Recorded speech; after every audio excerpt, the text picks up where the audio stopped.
Do you remember last October when Trump ended a town hall by making everyone listen to 30 minutes of his fave songs while conducting the Invisible Orchestra?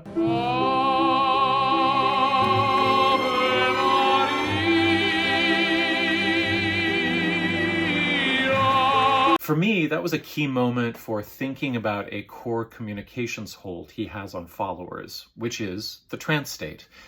Now these days, if he doesn't have the tunes handy, he's slurring words at every presser and spitting non sequiturs in front of the UN. And it's correct to talk about cognitive decline and the 25th Amendment, but I want to talk about why this works for a substantial chunk of his followers. And I'll do that from the point of view of the literature on cult leaders. Now, as a cult journalist, I'm not convinced that MAGA is a cult, but here I'm focused on leadership in cults and fascist movements. Now, the main thing to say about the charismatic leader is that they are not talking to deliver information, but to cast a spell, not only on others, but on themselves. And we see this in every fasci motormouth who can't shut the fuck up, like Jordan Peterson, or if you think about when Alex Jones gets on a roll. As you ask, who are they? It's people who are psychically, genetically available to interface in this incredibly diverse universe with all these dimensions above and below and all around us with consciousnesses. And the truth is, no energy is ever destroyed. It all continues on. The truth is, our bodies, this is a fact, are a communal hive organism of all of our ancestors and all of their race memories, but not in just some compressed epigenetic system. It's beyond that. It's an electrochemical antenna, they've proven this, that connects to higher and lower dimensions. The content of what he says is secondary to the state he embodies.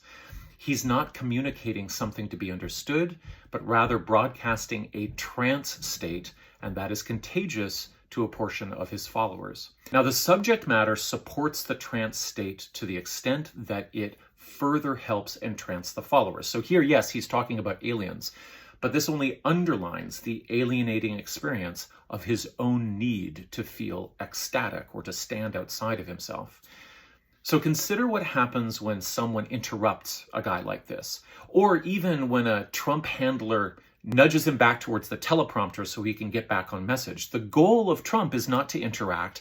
His goal is to maintain the self-enclosed trance state. He needs to get back on that train as soon as possible because it's probably where he feels the most invulnerable. So for Trump, taking questions from journalists or reading the teleprompter is kind of like being distracted from masturbating. Now back to the music. When a leader like Trump goes into decline, there will be less energy for masturbating, but the desire for being entranced is still there.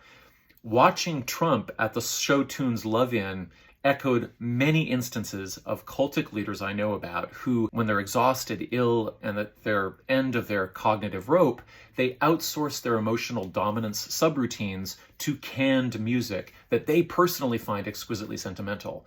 So they're seeking comfort and avoiding work, but they also assume that their core memories of pleasure will make their power and soul transparent and accessible to their followers. The leader of the high-demand group I was in for 3 years maintained a Trump campaign-like schedule of 2-hour sermons every day.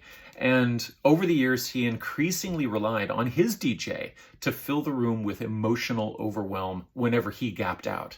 He was in his late 70s too, and he also air conducted the tunes. He had a shrinking repertoire of melted talking points, but because there was never any substance to the shtick, he didn't even struggle to remember details that were slipping away. He just turned to the music. All he had ever done was generate a mood, and then he died of a stroke. Maybe it's helpful to keep in mind for Trump followers that the default to pure emotionality can be effective right up until the end. For some folks, the intensity of their bond might even increase because for them, as for him, the feeling was always the point. They weren't there for the information. Fascism is an emotional contagion to its followers, and whatever ideology comes out of it is a manipulation of that emotion. There are people in those crowds who are uncomfortable or who can recognize the signs or who get bored and leave early. But for those who are really caught up, these moments of reverie might feel like the most direct and intimate contact they've ever had with a powerful person. In the cult recovery world, there's an understanding that it takes a lot to come back from things like this.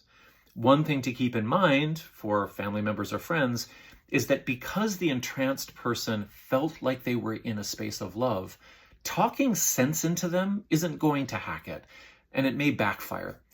The friend or family member who's been caught up in this will still need that feeling of love and protection, and they will be well served if it comes from you instead of from an abuser.